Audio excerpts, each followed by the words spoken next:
ஐயா இந்த வாழைத்தண்டில் பார்த்தீங்கன்னா இரும்பு சத்து விட்டமின் B6 சொல்கிறோம்ல அது ரொம்ப அதிகம்யா. அதனால என்ன பண்ணுது இந்த ஹீமோகுளோபின் அளவெல்லாம் ரத்தத்தில் அதிகரித்து புத்துணர்ச்சி அளிக்குதுயா. இங்கே இருங்க நம்ம இது ஹீமோகுளோபின் அதிகப்படுத்துறதுனால ரத்த சோகை வராமல் நம்மளை காப்பாற்றுது.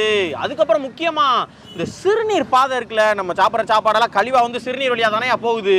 அந்த சிறுநீர் பாதையில் எதுவும் தொத்து நோய் வராமல் பார்த்துக்கிறதுல வாழைத்தண்டுக்கு இணையே கிடையாது. பார்த்துக்கோங்க. அதுதான் இந்த யூரினரி ட்ராக்ட் இன்ஃபெக்ஷன் சொல்கிறோம்ல, சிறுநீர் பாதையில் தொத்து வராமல் வாழைத்தண்டு நம்மளை பார்த்துக்கிறதுயா.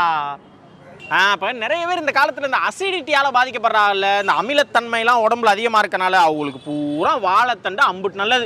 வாழைத்தண்டு சாறு வச்சு குடிச்சான்னு வைங்க, அந்த அசிடிட்டியெல்லாம் பறந்து ஓடி போயிடும். அப்புறம் அந்த வயிற்றில் இருக்கிற கொழுப்பை கரைக்கிறதுக்கு வாழைத்தண்டு சாரோட இஞ்சியை சேர்த்து குடித்தோம்னு வைங்களேன், வயிற்று கொழுப்பையெல்லாம் அப்படி கரைக்குதாம்யா. அண்ணா நீங்கள் சாருன்னு அசால்ட்டாக சொல்கிறீங்க.